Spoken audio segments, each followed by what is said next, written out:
Welcome to Arjuna Government Exams Quiz. Today's current affairs. Let's begin. Arjuna அரசு தேர்வு வினாடி வினாவிற்கு வரவேற்கிறோம். இன்றைய நடப்பு நிகழ்வுகள். தொடங்குவோம். Question 1. Which organizations collaborated to decode the complete genomes of 4 hornbill species, offering insights into their evolution and population history?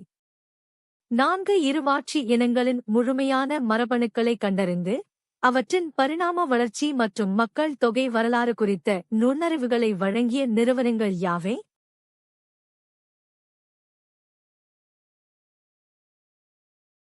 The correct answer is CCMB Hyderabad and Nature Conservation Foundation Mysore. Researchers from CCMB Hyderabad and Nature Conservation Foundation Mysore decoded the complete genomes of 4 hornbill species. சரியான பதில் CCMB Hyderabad மற்றும் இயற்கை பாதுகாப்பு அறக்கட்டளை Mysuru.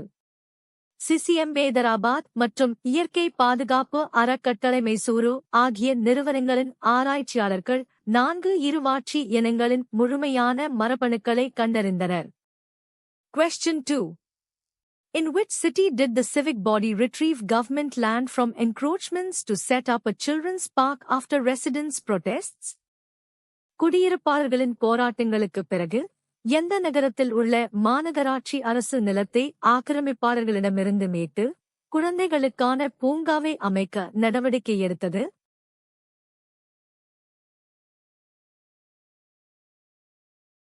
The correct answer is Vanyambadi.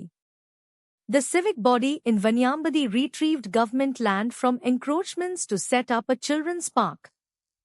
சரியான பதில் வாணியம்பாடி. வாணியம்பாடியில் உள்ள மாநகராட்சி அரசு நிலத்தை ஆக்கிரமிப்பாளர்களிடமிருந்து மீட்டு குழந்தைகளுக்கான பூங்காவை அமைத்தது. Question 3. Where did India's High Commissioner to Bangladesh meet the US Ambassador to India, marking a first in a foreign location for such a meeting? இந்தியாவின் வங்கதேசத்திற்கான உயர் ஆணையர் இந்தியாவிற்கான அமெரிக்க தூதரை எந்த வெளிநாட்டு இடத்தில் சந்தித்தார்? இது இத்தகைய சந்திப்புகளில் ஒரு முதல் நிகழ்வாகும்.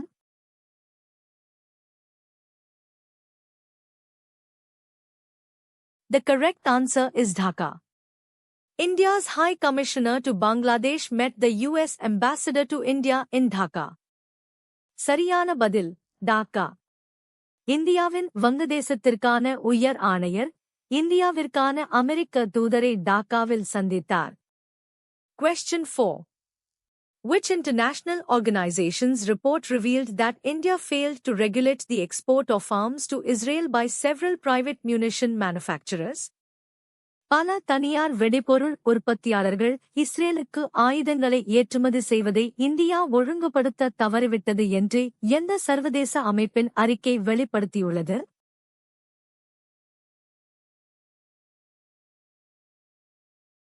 The correct answer is Amnesty International.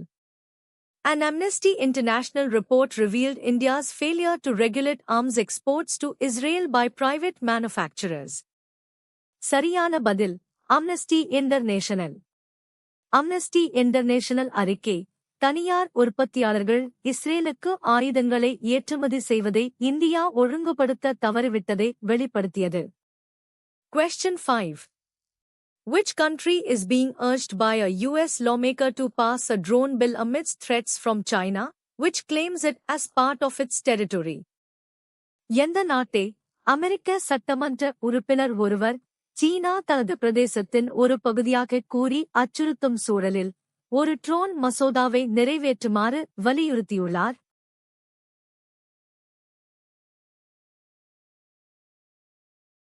The correct answer is Taiwan.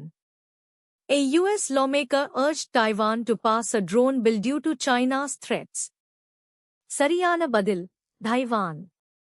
அமெரிக்க சட்டமன்ற உறுப்பினர் ஒருவர் சீனாவின் அச்சுறுத்தல்களுக்கு மத்தியில் தைவானை ஒரு ட்ரோன் மசோதாவை நிறைவேற்றுமாறு வலியுறுத்தினார். Question 6. Who is the president of Myanmar who recently outlined a policy roadmap for the nation and criticized the ASEAN peace plan? சமீபத்தில் நாட்டின் கொள்கை வரைபடத்தை கோடிட்டுக் காட்டியும் ஆசியான் அமைப்பின் அமைதி திட்டத்தை விமர்சித்தும் பேசிய மியான்மரின் ஜனாதிபதி யார்?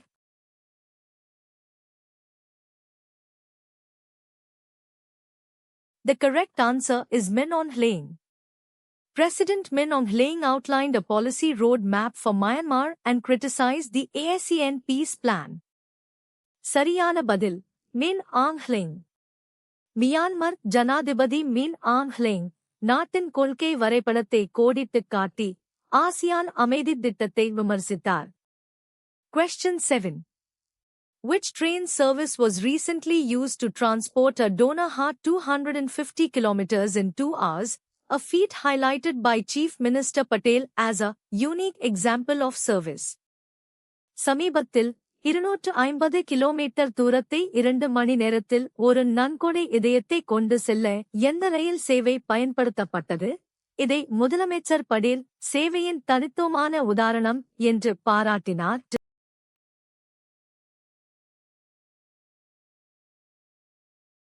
The correct answer is Vande Bharat Express.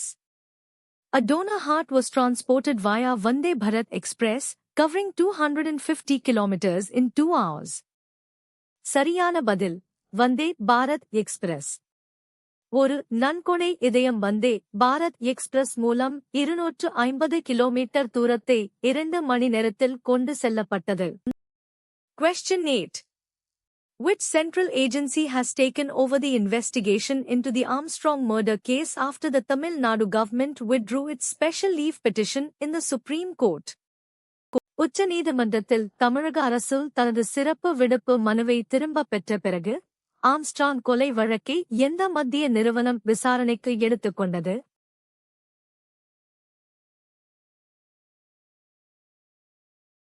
The correct answer is CBI. The CBI took over the investigation in the Armstrong murder case. சரியான பதில் CBI. ஆம்ஸ்ட்ராங் கொலை வழக்கை CBI விசாரணைக்கு எடுத்துக்கொண்டது. Question 9. Which former Tamil Nadu chief minister sent senior ministers to Karnataka in the mid-1980s to seek the release of Kaveri water to protect paddy crops? 1980களின் நடுப்பகுதியில் நெல் பயிர்களை பாதுகாக்க காவேரி நீரை விடுவிக்குமாறு கர்நாடகத்திடம் கோர மூத்த அமைச்சர்களை அனுப்பிய முன்னாள் தமிழக முதலமைச்சர் யார்?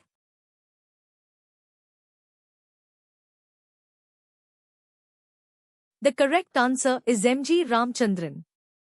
M.G. Ramchandran, manager, sent ministers to Karnataka to seek Kaveri water release in the mid-1980s.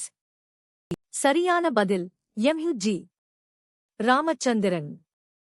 1980களின் நடுப்பகுதியில் M.G. ராமச்சந்திரன் M.G.R. காவேரி நீரை விடுவிக்க கோரி கர்நாடகத்திற்கு அமைச்சர்களை அனுப்பினார். Question 10. Which Spanish city's migrant influx was blamed by Spain's Prime Minister on criminal networks manipulating a recent Supreme Court ruling? சமீபத்திய உச்ச நீதிமன்ற தீர்ப்பை கிரிமினல் குழுக்கள் தவறாக பயன்படுத்துவதால் ஏற்பட்டதாக எந்த ஸ்பானிஷ் நகரத்தில் புலம்பெயர்ந்தோர் வருகைக்கு ஸ்பெயின் பிரதமர் குற்றம் சாட்டினார்?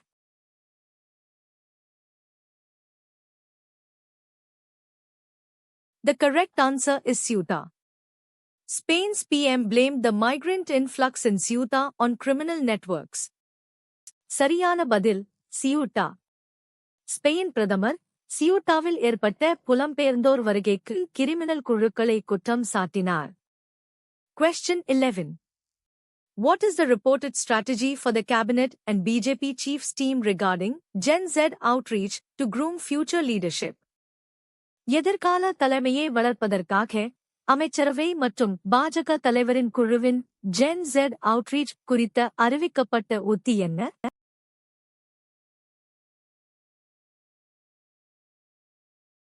The correct answer is including more young faces. The strategy involves including more young faces in the cabinet and BJP chiefs team. சரியான பதில் அதிக இளைஞர்களைச் சேர்ப்பது. அமைச்சரவை மற்றும் பாஜக தலைவரின் குழுவில் அதிக இளைஞர்களைச் சேர்ப்பது இந்த உத்தியின் ஒரு பகுதியாகும். Question 12. Who recently became the first Indian to win a judo gold medal at the Commonwealth Games? Commonwealth விளையாட்டுப் போட்டிகளில் ஜூடோவில் தங்கப் பதக்கம் வென்ற முதல் இந்தியர் யார்?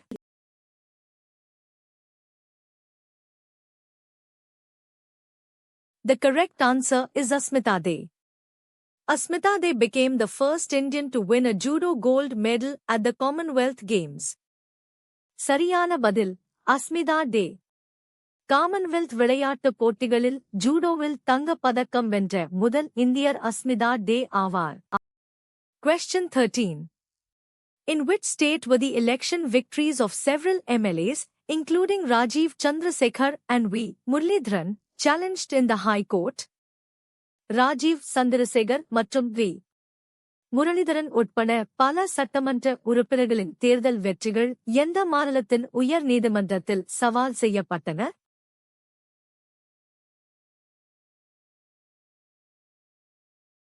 The correct answer is Kerala. The election victories of several Kerala MLAs were challenged in the High Court. சரியான பதில் கேரளா. கேரளாவில் உள்ள பல சட்டமன்ற உறுப்பினர்களின் தேர்தல் வெற்றிகள் உயர் நீதிமன்றத்தில் சவால் செய்யப்பட்டன. Question 14. Which panel recently submitted an interim report recommending a uniform academic framework across universities, including uniformity in curricula and examination methods? பாடத்திட்டங்கள் மற்றும் தேர்வு முறைகளில் ஒரு சீரான தன்மையை உள்ளடக்கி பல்கலைக்கழகங்கள் முழுவதும் ஒரு சீரான கல்வி கட்டமைப்பை பரிந்துரைத்து இடைக்கால அறிக்கையை சமர்ப்பித்த குழு எது?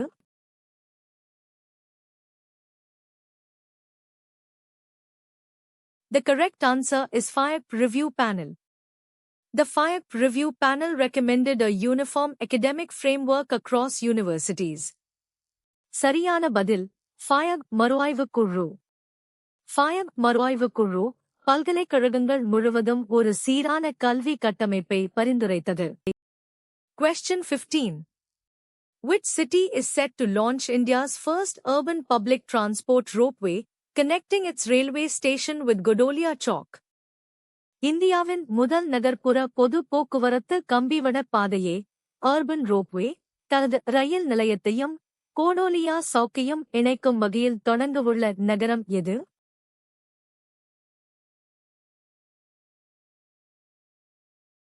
The correct answer is Varanasi. Varanasi is launching India's first urban public transport ropeway. சரியான பதில் வாரணாசி. இந்தியாவின் முதல் நகர்ப்புற பொது போக்குவரத்து கம்பிவட பாதையை வாரணாசி தொடங்கவுள்ளது. Question 16. Which UK Prime Minister recently held a phone call with PM Modi to discuss topics like AI and defense? பிரதமர் மோடியுடன் செயற்கை நுண்ணறிவு மற்றும் பாதுகாப்பு போன்ற தலைப்புகள் குறித்து சமீபத்தில் தொலைபேசி உரையாடல் நடத்திய இங்கிலாந்து பிரதமர் யார்?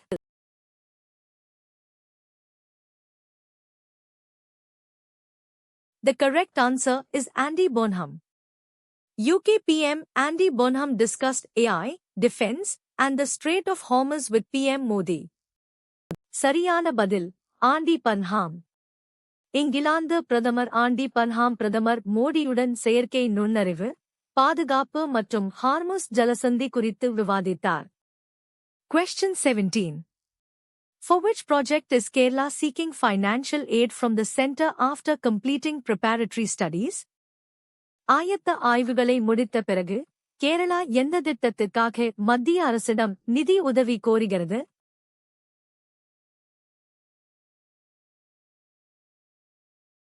The correct answer is Port City Project. Kerala is seeking financial aid from the centre for its Port City project. சரியான பதில் துறைமுக நகர திட்டம். கேரளா தனது துறைமுக நகர திட்டத்திற்காக மத்திய அரசிடம் நிதி உதவி கோருகிறது. Question 18. The Kalash Bandhan Maha Rally was inaugurated in Bhagwanpur on the 650th birth anniversary of which Sant Guru? பகவான்பூரில் Kalash Bandhan மகா பேரணி எந்த துறவி குருவின் 650வது பிறந்த நாளை முன்னிட்டு தொடங்கப்பட்டது?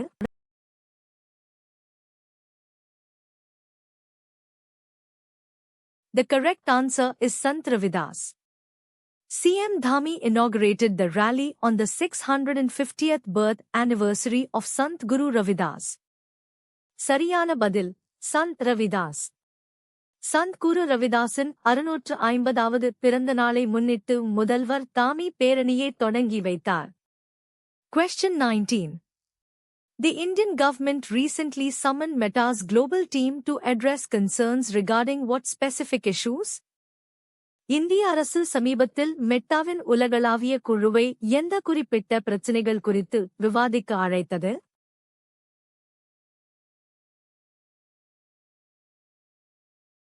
The correct answer is algorithmic bias and content moderation.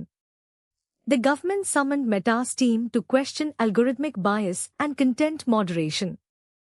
சரியான பதில் அல்காரிதம் சார்பு மற்றும் உள்ளடக்க மிதப்படுத்தல்.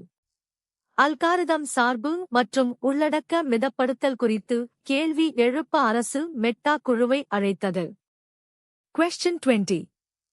Which High Court sought a status report from the state regarding the Palani Math Land Row investigation?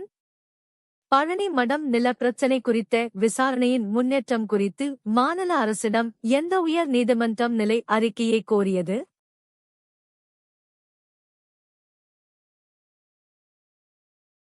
The correct answer is Madras High Court. The Madras High Court sought a status report on the Palani Math Land Row investigation. சரியான பதில் மெட்ராஸ் உயர் நீதிமன்றம். பழனி மடம் நில பிரச்சினை குறித்த விசாரணையின் நிலை அறிக்கையை மெட்ராஸ் உயர் நீதிமன்றம் கோரியது. Question 21. What is the approximate financial outlay approved by the Union Cabinet for the offshore oil and gas exploration scheme? ஆழ்கடல் எண்ணெய் மற்றும் எரிவாயு ஆய்வு திட்டத்திற்காக மத்திய அமைச்சரவையால் அங்கீகரிக்கப்பட்ட தோராயமான நிதி ஒதுக்கீடு எவ்வளவு?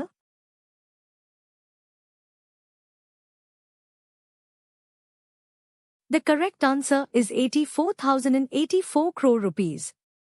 The cabinet approved 84,084 crore rupees for the offshore oil and gas exploration scheme. சரியான பதில் ரூபாய் 84,084 கோடி. ஆழ்கடல் எண்ணெய் மற்றும் எரிவாயு ஆய்வு திட்டத்திற்காக அமைச்சரவை ரூபாய் 84,084 கோடியே அங்கீகரித்தது. Question 22. What is the total outlay approved by the Union Cabinet for the sports push under Khelo India and NSF schemes? Khelo India மற்றும் ஏன்எஸ்எஃப் திட்டங்களின் கீழ் விளையாட்டு மேம்பாட்டிற்காக மத்திய அமைச்சரவையால் அங்கீகரிக்கப்பட்ட மொத்த ஒதுக்கீடு எவ்வளவு?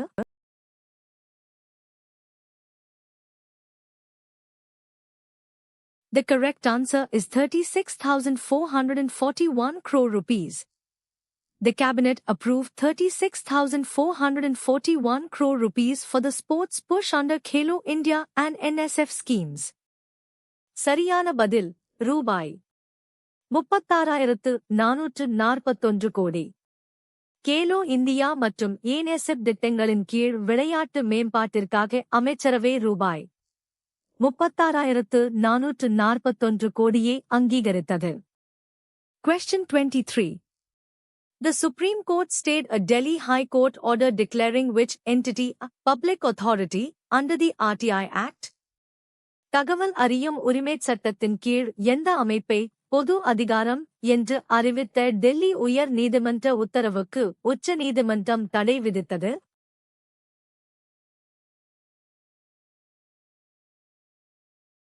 The correct answer is National Stock Exchange of India, NSEI. The Supreme Court stayed the order declaring NSEI a public authority under the RTI Act. சரியான பதில் இந்திய தேசிய பங்குச்சந்தை NSEI. தகவல் அறியும் உரிமைச் சட்டத்தின் கீழே பொது அதிகாரம் என்று அறிவித்த உத்தரவுக்கு உச்ச நீதிமன்றம் தடை விதித்தது. Question 24. With which neighboring country did India sign a 4,000 rupees crore line of credit (LOC) agreement to support its 13th five-year plan? அதன் 13வது ஐந்தாண்டு திட்டத்திற்கு ஆதரவளிக்கும் வகையில் இந்தியா எந்த அண்டை நாட்டுடன் 4,000 கோடி ரூபாய் கடன் ஒப்பந்தத்தில் LOC கையெழுத்திட்டது?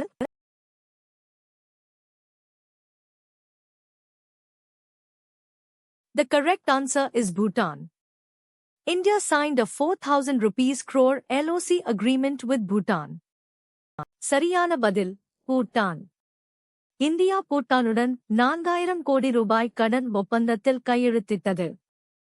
Question 25. What is the approximate outlay approved by the cabinet for 5,000 megawatts floating solar power plants? 5,000 megawatt மிதக்கும் சூரிய மின் உற்பத்தி நிலையங்களுக்காக அமைச்சரவையால் அங்கீகரிக்கப்பட்ட தோராயமான ஒதுக்கீடு எவ்வளவு?